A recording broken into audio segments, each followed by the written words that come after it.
والذي أرسل رسوله بالهدى ودين الحق ليظهره على الدين كله صدق الله العظيم۔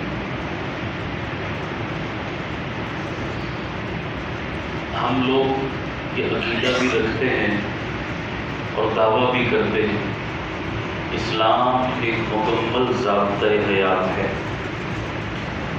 اور زندگی کے تمام شعبوں میں اسلام ہماری مکمل رہنمائی کرتا ہے۔ اس ضابطے کی روشنی میں چند باتیں سمجھانا چاہتا ہوں جو بہت ضروری اور اہم ہیں۔ اسلام ایک کل ہے، اس کل کے دو بڑے جز ہیں۔ ایک جز کا نام ہے مذہب اور دوسرے جز کا نام ہے سیاست۔ پھر دہراتا ہوں، اسلام ایک کل ہے، اس کے دو بڑے جز ہیں۔ ایک جز کا نام ہے مذہب اور دوسرے جز کا نام ہے سیاست۔ مذہب کا تعلق ہماری آخرت کے ساتھ ہے، سیاست کا تعلق ہماری دنیا کے ساتھ ہے۔ یہ اور آسان کر کے کہہ دیتا ہوں، مذہب کا تعلق حقوق اللہ کے ساتھ ہے اور سیاست کا تعلق حقوق العباد کے ساتھ ہے۔ اور آپ جانتے ہیں کہ کوئی بندہ محض حقوق اللہ ادا کر کے جنت نہیں جا سکتا جب تک حقوق العباد ادا نہ کر لے۔ اور اگر دونوں کا کمپیریزن کریں آپ تو دونوں میں بھی اللہ کہتا ہے جب تک حقوق العباد ادا کر کے نہیں آؤ گے میں بھی تم سے راضی نہیں ہوں گا۔ تو یہ دو بڑے جز ہیں، ان دونوں اجزاء کو، مذہب اور سیاست دونوں کو ساتھ لے کر چلنا ایک مسلمان کی شان اور اس کا ایمان ہونا چاہیے۔ آج المیہ ہمارا یہ ہے، ہم نے سارا دین صرف مذہب کو سمجھ رکھا ہے۔ مذہب کا معنی نماز پڑھنا، روزہ رکھنا، تسبیح پڑھنا، تلاوت کرنا، حج عمرے کرنا، نفل تہجد پڑھنا، ان تمام چیزوں کا تعلق مذہب کے ساتھ ہے اور یہ سب چیزیں ہماری ذات سے ریلیٹڈ ہیں، ہمارے وجود سے ریلیٹڈ ہیں۔ میری نمازوں سے معاشرے کو کوئی لینا دینا نہیں، میری تسبیح اور تلاوت سے سوسائٹی کو کوئی لینا دینا نہیں ہے، وہ میری ذات کی حد تک میرا انڈیویژل معاملہ ہے۔ لیکن اسلام صرف ذاتیات کی حد تک مذہب بن کر نہیں آیا، ہم نے دعویٰ کیا ایک مکمل ضابطہ حیات ہے۔ مکمل ضابطہ حیات میں افراد کے ساتھ ساتھ سوسائٹی کو بھی شامل کیا گیا، معاشرے کو بھی شامل کیا گیا، ریاست کو بھی شامل کیا گیا، حکومت کو بھی شامل کیا گیا۔ ہم مذہب کو تو دین کا حصہ سمجھتے ہیں، لیکن سیاست کو کرنا تو دور کی بات، اچھا خاصا دیندار طبقہ بھی سمجھتا ہے کہ سیاست کا دین اور اسلام سے کوئی لینا دینا نہیں ہے۔ نتیجہ کیا نکلا؟ بہت قابل غور باتیں ہیں، سنیے گا ذرا۔ نتیجہ کیا نکلا؟ یہ جو مسجد کی چار دیواری کے اندر کا ایریا ہے، یہاں مذہب کو زندہ رکھا جاتا ہے، نماز پڑھی جاتی ہے، تلاوت کی جاتی ہے، ذکر کیا جاتا ہے، نوافل پڑھے جاتے ہیں، اللہ اللہ کی جاتی ہے، یہ مذہب ہے۔ اور اس چار دیواری کے اندر مذہب کا یہ جز زندہ ہے۔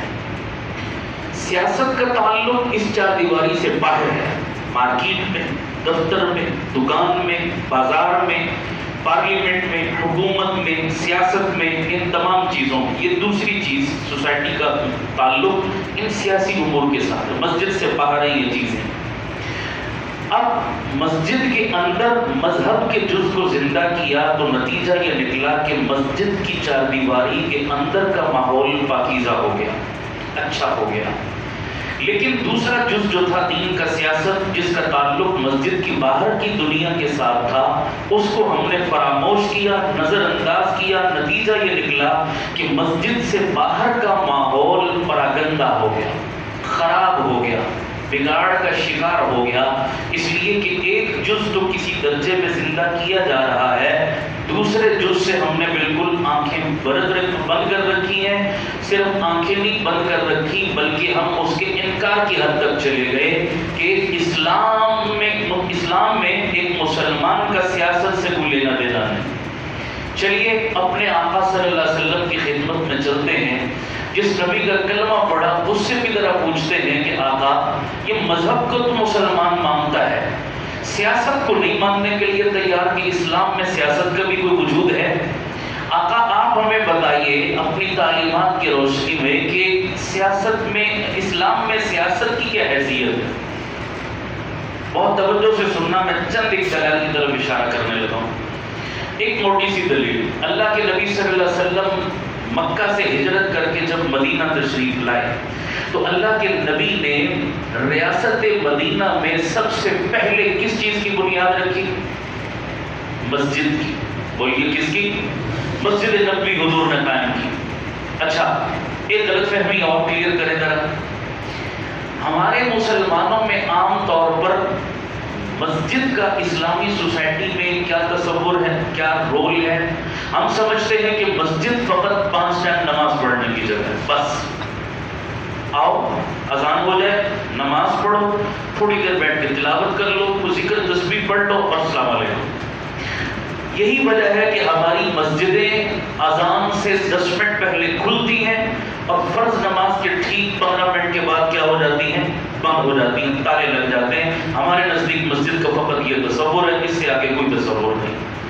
ریاست مدینہ میں میرے نبی ریاست مدینہ قائم کرتے ہیں تو سب سے پہلے مسجد نبوی قائم کرتے ہیں، اور اس مسجد نبوی میں نماز تو ہوتی ہے، تلاوت بھی ہوتی ہے، ذکر بھی ہوتا ہے، واعظ و نصیحت بھی ہوتی ہے، تبلیغ و تلقین بھی ہوتی ہے، یہ کام تو ہے ہی، اس سے انکار نہیں، لیکن اس سے آگے بھی وہ کردار ہے مسجد کا۔ تو آپ دیکھیے میرے آقا اسی مسجد نبوی کی چٹائی پر بیٹھ کر لوگوں کے مقدمات، قضیے اور جھگڑے بھی نمٹاتے ہیں، ایسا تھا؟ بولیے ایسا تھا؟ اچھا اللہ کے نبی اسی مسجد کی چٹائی پر بیٹھ کر جنگوں کے نقشے اور پلان بھی ترتیب دیتے ہیں۔ میدان جنگ میں جانے کے لیے مجاہدین کو جہاد کی ٹریننگ اور تیاری بھی کہاں کروائی جاتی تھی؟ اسی مسجد کے صحن کے اندر کروائی جاتی تھی۔ بین الاقوامی وفود اور ڈیلیگیشن جو حضور سے ملاقات کے لیے آتے تو اسی مسجد کی چٹائی پر بیٹھ کر اللہ کے نبی ان سے ملاقات فرماتے۔ اور جناب وزارت داخلہ اور وزارت خارجہ کے معاملات بھی سارے کے سارے کہاں طے ہوتے؟ اسی مسجد کی چٹائی پر بیٹھ کر ہوتے۔ اگر میرے نبی کی نظر میں مسجد فقط 5 ٹائم نماز پڑھنے کی جگہ ہوتی تو اللہ کے نبی صحابہ سے فرما دیتے، اے میرے صحابہ تم نے قربانی دے کر یہ مسجد تو بنا دی، لیکن مسجد فقط کس کی جگہ ہے؟ نماز کی جگہ ہے۔ ایسا کرو مسجد کے سامنے ایک کمرہ اور بنا دو، میرے لیے دفتر بنا دو، میرا پبلک سیکریٹریٹ بنا دو، چونکہ مسجد میں ہم نماز پڑھیں گے، باقی ریاست مدینہ کے تمام معاملات اس آفس اور اس دفتر میں بیٹھ کر نمٹائیں گے۔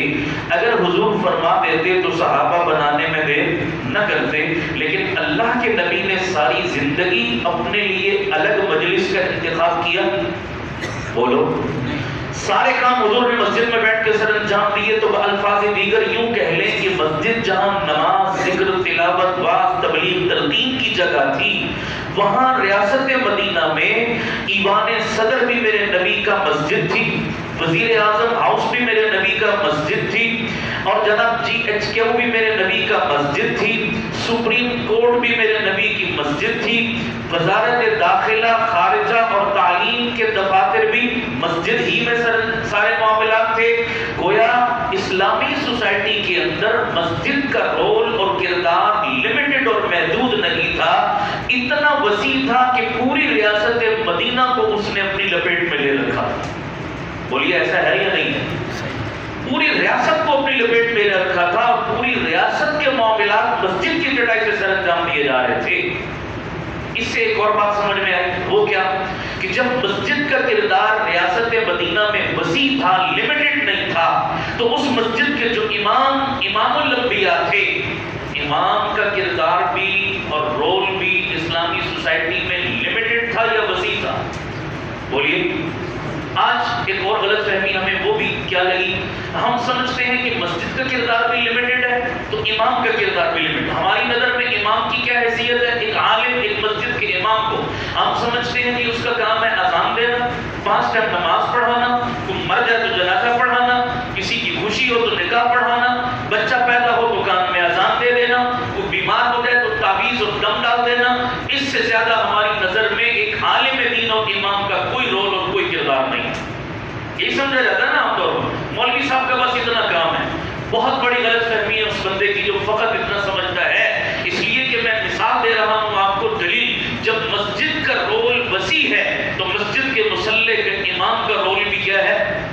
بولیے، وسیع ہے۔ اور اللہ کے نبی، یہ علماء ہماری مسجدوں کے مصلی کے جو امام ہیں، یہ کس کے وارث ہیں؟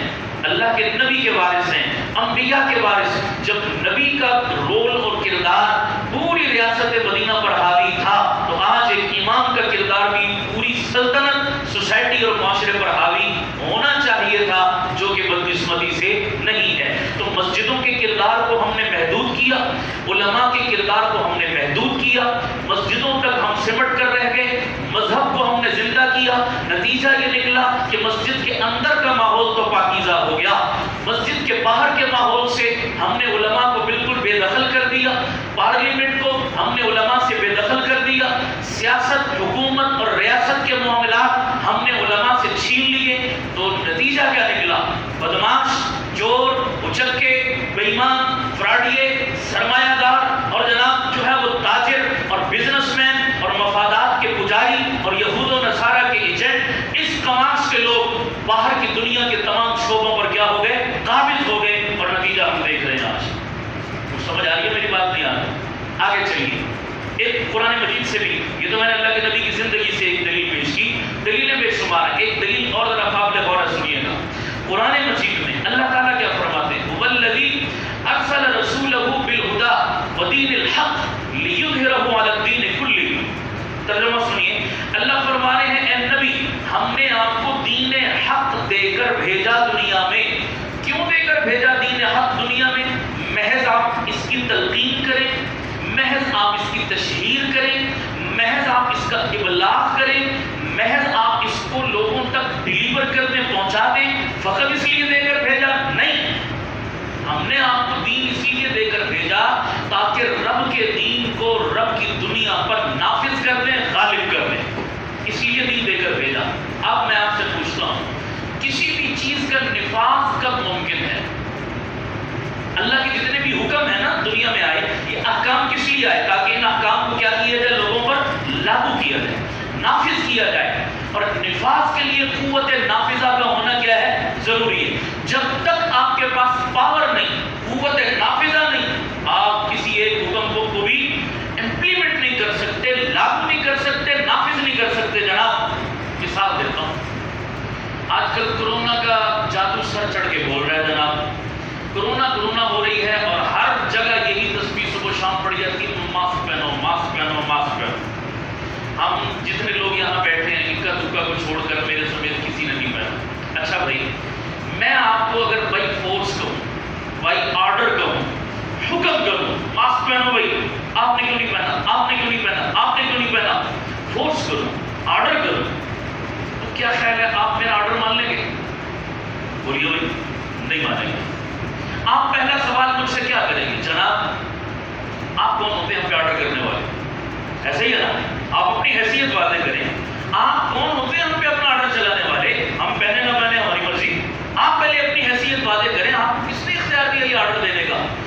میں آپ کو ماسک پہننے کی ریکویسٹ کر سکتا ہوں، منت کر سکتا ہوں، درخواست کر سکتا ہوں، مگر آرڈر اس لیے کہ میرے پاس کوئی اختیار۔ اچھا بھائی، اتنے لوگ ہم بیٹھے ہیں، ایک پولیس والا عام سا بندہ آ جائے وردی پہن کر اور بائی فورس بائی آرڈر وہ سب کو پابند کرے کہ ماسک پہنو ورنہ چلو میرے ساتھ تھانے میں تمہارے خلاف قانونی کارروائی کرتا ہوں، سب نے بغیر کسی چون چرا کے ماسک پہننا ہے نہیں پہننا؟ بولیے، کسی نے انکار کرنا ہے ایک منٹ کے لیے بھی نہیں کرنا۔ وہی بات میں نے کی، کسی نے نہیں مانی، وہی بات وہ وردی والا کرتا ہے، سب آپ سر نیچے ڈال لیتے ہیں اور مان لیتے ہیں۔ فرق کیا ہے؟ میرے پاس پاور نہیں ہے، میرے پاس اختیار نہیں ہے، اور اس کے پاس کیا تھا؟ بولیے، پاور تھی، قوت نافذہ تھی. اس مثال سے پتہ چلا جب ایک ماسک کے چھوٹے سے حکم کو نافذ کرنے کے لیے پاور اور قوت نافذہ چاہیے، تو اللہ کا اتنا بڑا دین پوری دنیا پر غالب اور نافذ کرنے کے لیے کیا صرف باتوں سے کام چل جائے گا؟ جلسے جلوس کرنے سے کام چل جائے گا؟ نعرے لگانے سے کام چل جائے گا؟ تسبیح منتر پڑھنے سے کام چل جائے گا؟ نہیں، کبھی نہیں چل سکتا. رب کہہ رہا ہے نبی ہم نے آپ کو دنیا میں بھیجا تاکہ میرے دین کو دنیا پر نافذ کرو، اور اس نفاذ کے لیے غلبہ ضروری، اور غلبے کے لیے اقتدار اور کرسی کا ملنا ضروری. یہی وجہ ہے کہ مکہ میں جتنا عرصہ میرے مصطفیٰ رہے، حضور نے بیس تیار کی، کردار سازی کی، افکار سازی کی، ذہن سازی کی، بیس بنائی. اور جب بیس بنی اور ہجرت کر کے رسول پاک جب مکہ سے مدینہ تشریف لائے تو حضور نے سب کاموں سے پہلے جو کام کیا وہ ریاست مدینہ کا قیام تھا. حضور نے غلبہ حاصل کیا، کرسی اقتدار حاصل کی، حکومت حاصل کی، اور اس اقتدار کی کرسی پر بھی کسی مکہ کے اور عرب کے بڑے سردار اور چودھری کو نہیں بٹھایا، اس اقتدار کی کرسی پر بھی میرے مصطفیٰ خود بیٹھے. بتاؤ بیٹھے یا نہیں بیٹھے؟ سارے بولیے. حضور نے کرسی اقتدار کو سنبھالا، کرسی اقتدار پہ خود بیٹھے، حکومت اور سیاست کی ہے. کیا وجہ ہے؟ آج ہم نبی کی نماز بیان کرتے ہیں، روزہ بیان کرتے ہیں، حج بیان کرتے ہیں، تسبیح بیان کرتے ہیں، تہجد بیان کرتے ہیں، دعا بیان کرتے ہیں، رونا بیان کرتے ہیں، طائف بیان کرتے ہیں، مارے مرد بیان کرتے ہیں، پتھر کھانا بیان کرتے ہیں. نبی کی سیاست اور حکومت کو کیوں بیان نہیں کرتے؟ یہ ممبر آج کیوں خاموش ہے؟ میرا سوال بنتا ہے نہیں بنتا؟ بولو سارے، کیا یہ میرے نبی کی زندگی کا حصہ نہیں؟ کیا یہ میرے نبی کی سیرت اور کردار نہیں؟ اور سنیے، اگلی سنیے. میں دلائل شروع کروں یا شام ہو جائے؟ میں اللہ کے فضل سے اس موضوع پر پی ایچ ڈی ہوں. سنیے، اسلام میں سیاست کی حیثیت میں واضح کر رہا ہوں، سیاست کتنی ضروری ہے، اور ہم نے اس کو شعبے کو خالی چھوڑا، ان بدماشوں کے حوالے کیا، اور آج دیکھیں ہمیں جوتے کیسے پڑ رہے ہیں. 72 سال ہوئے اس ملک میں، خدا کی قسم اٹھا کے کہتا ہوں جتنا کھلواڑ اور مذاق خدا کے دین کے ساتھ ہوا کسی چیز کے ساتھ نہیں. بولو ایسا ہے یا نہیں؟ اور اس کے مجرم حکمران بعد میں ہیں، میں اور آپ پہلے ہیں. ہم اپنی تسبیحاں پڑھتے رہے، ہم اپنی تہجد پڑھتے رہے، ہم اپنی نمازیں پڑھتے رہے، ہم اپنے حج عمرے کرتے رہے. انڈیویژل مذہب سے ہماری لگاؤ رہا، مذہب سے ہماری وابستگی رہی. خدا کے دین کے ساتھ کیا ہو رہا ہے؟ حضور کی ختم نبوت کے ساتھ کیا ہو رہا ہے؟ نبی کی عزت اور ناموس کے ساتھ کیا ہو رہا ہے؟ صحابہ کی عزت اور ناموس کے ساتھ کیا ہو رہا ہے؟ آپ کے پاکستان کے جغرافیے سے کیا ہو رہا ہے؟ آپ کے ملک کے نظریے کے ساتھ کیا کھیل کھیلا جا رہا ہے؟ یہ کسی نمازی کو پرواہ نہیں، کسی حاجی کو پرواہ نہیں، کسی تسبیح پڑھنے والے کو پرواہ نہیں. تو دل پہ ہاتھ رکھ کے مجھے بتاؤ، قیامت والے دن تمہاری نمازیں تمہیں جنت میں لے جائیں گی؟ یہ خیال اس کو محال اس کو جنوں. اگر کسی کی یہ غلط فہمی ہے تو اپنی غلط فہمی دور کر لے. خدا کی قسم، خدا کے دین کا حلیہ بگاڑا جائے اور ہم سجدوں پہ سجدے اور تسبیحوں پہ تسبیحات کریں، میں قسم اٹھاتا ہوں خدا کے گھر میں یہ نمازیں اور تسبیحات کبھی ہماری جنت میں جانے کا ذریعہ نہیں بن سکتی. صحیح کہہ رہا ہوں غلط کہہ رہا ہوں؟ بولو سارے. اور میں دلیل کے ساتھ کہہ رہا ہوں، میں جذبات میں یہ بات نہیں کہہ رہا. اللہ ان دلائل کو سمجھنے کی توفیق عطا فرمائے. میں نماز روزے کی اہمیت سے انکار نہیں کرتا، میں انڈیویژل ذاتی مذہبی لگاؤ سے انکار نہیں کرتا، بہت بڑا کام ہے یہ. لیکن کچھ باہر کے دائرے کو بھی سمجھو یار. آپ نے مذہب کو پکڑ لیا اور اسلام کے اہم ترین جز سیاست کو چھوڑ دیا. مذہب کا تعلق آپ کی ذات کے ساتھ تھا اور سیاست کا تعلق آپ کے پورے معاشرے اور سوسائٹی کے ساتھ تھا. کیا وجہ ہے کہ آپ نے ذات کو سوسائٹی پر ترجیح دے دی؟ میرے شکوہ وجہ ہے کہ نہیں؟ بولتے نہیں یار. سنیے، نبی کی تعلیمات کو سمجھو، سارا دین سمجھو. ایک کنویں کے مینڈک نہ بنو، سوچ کو وسعت دو اور مائنڈ کو کلیئر کرو، مائنڈ سیٹ کو کلیئر کرو. سنیے، اب دلائل کی تفصیل میں نہیں جا رہا، ایک دلیل اور سنیے. آدم علیہ السلام سے لے کر عیسیٰ علیہ السلام تک جتنے انبیاء آئے، اگر آپ تمام نبیوں کو کیٹاگرائز کریں نا، تو میں شارٹ کٹ بتا رہا ہوں، تمام نبیوں کو آدم سے عیسیٰ تک کیٹاگرائز کریں تو 3 کیٹیگریاں بنتی ہیں. پہلی کیٹیگری وہ نبی جنہوں نے فقط تبلیغ اور تلقین کر کے امت کی رہنمائی کی. ان کی ڈیوٹی اتنی کیا کرنی ہے آپ نے؟ بولیے، تبلیغ کے ذریعے رب کے احکام کو، رب کی حکموں کو ڈیلیور کرنا آگے. یہ پہلی کیٹیگری کی نبی. جیسے حضرت یحییٰ علیہ السلام، مثلاً کہہ رہا ہوں، حضرت یحییٰ علیہ السلام، حضرت عیسیٰ علیہ السلام، اس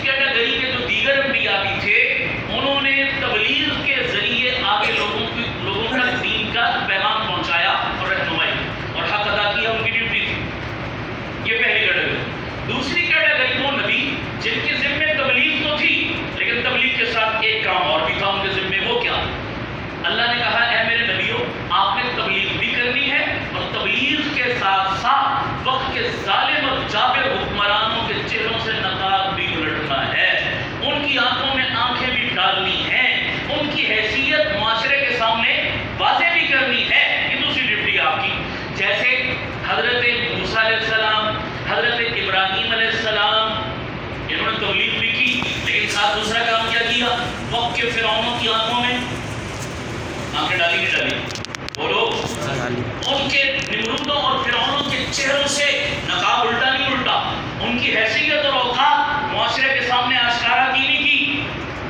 تفصیل آپ جانتے ہیں، قرآن مجید میں موجود ہے تفصیلات. یہ دوسرا کام بھی انہوں نے کیا. تیسری کیٹیگری کے انبیاء جو تھے ان کے ذمہ کیا تھا؟ تبلیغ کرنا بھی تھا، وقت کے ظالم اور جابر حکمرانوں کی آنکھوں میں آنکھیں ڈال کے انہیں للکارنا بھی تھا. لیکن ایک اور کام بھی تھا، وہ کیا؟ اللہ نے کہا صرف للکارنے میں اکتفا نہیں کرنا، صرف ان ظالموں کے ظلم کو چیلنج کرنے پہ اکتفا نہیں کرنا، آگے بڑھنا ہے، ان کے گریبانوں میں ہاتھ ڈالنا ہے، ان بدماشوں کو پکڑ کے اقتدار کی کرسی سے نیچے اتارنا ہے، خود اقتدار کی کرسی پر بیٹھنا ہے اور خدا کے نظام کو دنیا پر نافذ اور غالب کرنا ہے. یہ تیسرا کام ان تیسری کیٹیگری کے انبیاء کے ذمہ تھا. اس کی مثال جیسے حضرت داؤد علیہ السلام، حضرت سلیمان علیہ السلام، حضرت یوسف علیہ السلام، اس کیٹیگری کے نبیوں نے تبلیغ بھی کی ہے، وقت کے ظالم و جابر حکمرانوں کے چہروں سے نقاب بھی الٹے ہیں اور انہیں گریبانوں سے پکڑ کر نیچے اتار کے خود اقتدار کی کرسی پر بیٹھے نہیں بیٹھے. اور بھائی سلیمان علیہ السلام نے بادشاہت کی نہیں کی، یوسف علیہ السلام نے حکومت کی نہیں کی، جناب داؤد نے حکومت کی نہیں کی. یہ حکومت اور سیاست کر کے انہوں نے بتایا. تین کیٹیگری کے انبیاء آدم سے عیسیٰ تک، یہ تو میں نے شارٹ کٹ اشارہ کیا. اب آئیے اس نبی کی طرف جو نبیوں کا بھی امام تھا. سبحان اللہ. حسن یوسف، دم عیسیٰ، ید بیضداری، آنچ خوباں ہمہ دارن، تو تنہا داری. آدم سے عیسیٰ تک ہر نبی میں جتنے کمالات تھے اللہ نے وہ سارے جمع کر کے ایک محمد بنا دیا. گویا سابقہ انبیاء میں تبلیغ تھی تو میرے نبی کی زندگی میں بھی تبلیغ تھی. سابقہ انبیاء کی زندگیوں میں وقت کے نمرودوں اور فرعونوں کی آنکھوں میں آنکھیں ڈال کے للکارنا تھا تو میرے نبی کی زندگی میں وقت کے بو جہلوں اور بو لہبوں کی آنکھوں میں آنکھیں ڈال کے انہیں للکارنا تھا اور ان سے ٹکرانا تھا. اور سابقہ انبیاء نے اگر ان کے گریبانوں سے پکڑ کے انہیں اقتدار کی مسند سے اتارا اور خود مسند اقتدار پہ بیٹھے تو میرے مصطفیٰ نے بھی عرب کے معاشرے کے ان تمام چودھریوں کو، وڈیروں کو، سرمایہ داروں اور جاگیرداروں کو بھی اس اقتدار کی کرسی سے اتارا اور ریاست مدینہ قائم کر کے خود کرسی اقتدار پر بیٹھے ہیں. میرے بتاؤ غلط کہہ رہا ہوں؟ ایسا ہے یا نہیں؟ تو کیا وجہ ہے؟ میرے نبی اور حضور جب دنیا سے چلے گئے تو پھر بتاؤ بھائی یہ اقتدار کس کے حوالے کر کے گئے؟ پھر ان چودھریوں کے حوالے کر دیا. کس کے حوالے کیا؟ خلفائے راشدین، صحابہ کے خلفائے راشدین نے جہاں مصلی کی امامت کی ہے. بتائیے حکومت بھی سنبھالی نہیں سنبھالی؟ اور صرف سنبھالی نہیں، سنبھالنے کا حق ادا کیا. سبحان اللہ. وقت ہوتا تو میں ڈیٹیل میں بھی جاتا کہاں کہاں تک اسلامی سرحدات پھیلی. اچھا مکہ میں جب تک تھے نا مسلمان رگڑے ہی کھاتے رہے، مارے ہی کھاتے رہے، لیکن سر اٹھانے کی کسی کو اجازت بھی نہیں تھی، ہمت اور طاقت بھی نہیں تھی. کہا بس سر پھینک کے چلو جناب، ادھر تھپڑ مارا یہ گال بھی آگے کر دو جناب، اجازت نہیں ہے. لیکن جب مدینہ میں آئے ریاست ملی، حکومت ملی، پاور ملی، پھر بڑے بڑے بدماشوں کی گردن سے سریے نکالے نہیں نکالے؟ بولو کیسر ٹوٹا، کسرا ٹوٹا، سپر پاور خاک میں ملی. وہ جو کل تک آنکھیں دکھاتے تھے آج آنکھیں جھکانے میں مجبور ہوئے. کل تک جن کی گردنیں تنی بھی تھی آج گردنیں جھکی ہوئی نظر آتی ہیں. بڑا سبق سکھایا تھا نبی کی زندگی میں بھی. نبی کے بعد حضرت ابوبکر نے بھی جھاڑو پھیرا نہیں پھیرا؟ وہ بولو منکرین زکات کی کیسی پھینٹی لگائی، منکرین ختم نبوت کے ساتھ کیسے دو ہاتھ کیے. اور عمر تو عمر تھا. سبحان اللہ. عمر نے تو جو کسر پوری کی ہے آج تک وہ کافر زخم چاٹ رہے ہیں، آج تک وہ زخم انہیں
اصل تو اللہ کی بات کرنے والی ہے جناب، لیکن اسباب کے درجے میں بات کر رہا ہوں. یہ تھا غلبہ، یہ تھا اقتدار، یہ تھی حکومت. ہم نے کیوں؟ خدا کی قسم پوری تاریخ اسلامی پڑھ کے دیکھ لو، پوری تاریخ اسلامی. جو مسلح کا امام ہوتا تھا وہی وقت کا حکمران ہوتا. ایسا تھا یا نہیں تھا؟ اب وقت ہوتا تو میں اس کی بھی مثالیں دیتا.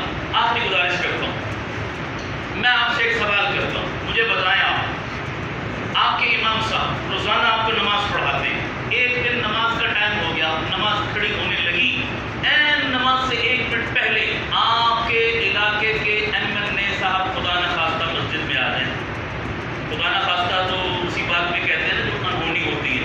سمجھ آ رہی نہیں آ رہی؟ اسی لیے میں نے بھی خدا نخواستہ کہہ دیا، ورنہ ایسی مخلوق مسجدوں میں نظر، سب کی بات تو میں نہیں کر رہا لیکن عموماً ایسے ہی ہے، یہ مخلوق مسجد میں نظر نہیں آتی. خدا ہمیں وہ دن دیکھنا نصیب کرے جس دن یہ مخلوق مسجد میں نظر آئے. لیکن اس مخلوق نے مسجد میں نظر نہیں آنا، البتہ ہم دوسرا کام کر سکتے ہیں کہ مسجد والی مخلوق کو وہاں بھیج سکتے ہیں. نہیں سمجھ آئی آپ؟ اس مخلوق کو مسجد میں تو نہیں لا سکتے، لیکن یہ جو مسجدوں والے ہیں ان کو کہاں بھیج سکتے ہیں؟ پارلیمنٹ میں بھیج سکتے ہیں؟ نہیں بھیج سکتے. یہ تو ہمارے بس میں نہ جناب، یہ تو کر سکتے ہیں. اللہ ہمیں وہ دن دیکھنا نصیب کرے. آمین کہہ دو سارے.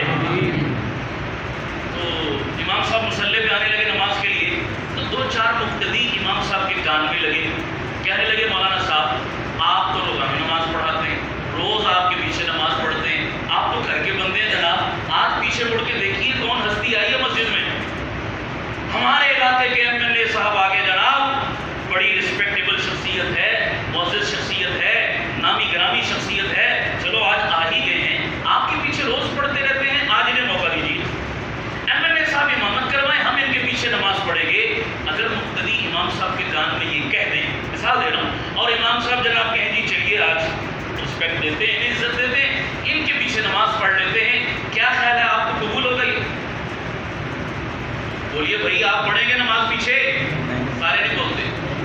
پریشان تو نہیں ہو گئے؟ میں نے کوئی مشکل عنوان کو نہیں چھیڑ دیا زیادہ. کیا خیال ہے بھائی؟ روزے کے فضائل تو سنتے رہتے ہو، زندگیاں گزر گئی، گاڑیاں سفید ہو گئی، یہ باتیں بھی سنو. یہ حقیقت بتا رہا ہوں، یہ درد دل ہے. خدایا سمجھو اور آنکھیں کھولو، کچھ مائنڈ سیٹ کلیئر کرو. کن لوگوں کے پیچھے کھڑے ہو کے نعرے لگا رہے ہو 72 سالوں سے؟ کیا ہو رہا ہے تمہارے ساتھ اور کیا ہونے جا رہا ہے تمہیں اندازہ نہیں ہے اس کا. کس طرح سے دور ہونے والی ہے، کیسی کیسی قانون سازیاں ہو رہی ہیں اس نئے پاکستان کے اندر، آپ کو اندازہ نہیں ہے اس چیز کا. دل خون کیا اثر ہوتا ہے. میں مجرم سمجھتا ہوں اپنے آپ کو، اللہ کا بھی اور لوگوں کا بھی، اگر میں یہ باتیں معلوم ہونے کے باوجود لوگوں کے سامنے بیان نہ کروں. مجھے نہیں پرواہ کوئی کیا کہے گا میرے بارے میں، مجھے نہیں اس کی پرواہ کوئی میرے بارے میں کیا رائے بیان کرے گا، کوئی مجھے زندہ باد کہے گا، مردہ باد کہے گا، مجھے کوئی پرواہ نہیں. لیکن میں جس کو حق سمجھتا ہوں جانتا ہوں اس کو بیان کرنا بھی اپنی ذمہ داری سمجھتا ہوں. کرنا چاہیے نہیں کرنا چاہیے؟ میں دلیل سے کہہ رہا ہوں. اگر میری دلیل سے کسی کو اشکال ہے تو آپ مجھ پہ سوال کرو، اور اگر دلیل صحیح ہے تو پھر مانو، اس پر عمل کرو. آپ کہیں گے نہیں جناب MLA صاحب نہیں آ سکتے. کیوں جناب کیوں نہیں آ سکتے؟ کیا مسئلہ ہے؟ آپ کہیں گے جی اس مسلح پر وہی آئے گا جو اس مسلح کا وارث. ایسا ہی ہے یا نہیں؟ اس مسلح کے وارث کون ہے؟ بولو یار. علماء وارث. یہ علماء کیسے وارث بن گئے؟ یہ اللہ کے نبی بنا کر گئے تھے. اللہ کے نبی بنا کر گئے تھے وارث نے. اب وراثت میں حضور نے مسلح دیا تو آپ کہیں گے جی وراثت چونکہ علماء کو ملی ہے تو پھر مورث کی وراثت پر تو وارث کا ہی کیا ہوتا ہے؟ حق ہوتا ہے. کوئی دوسرا بندہ قبضہ نہیں کر سکتا اس پر، یہ ناجائز ہوگا.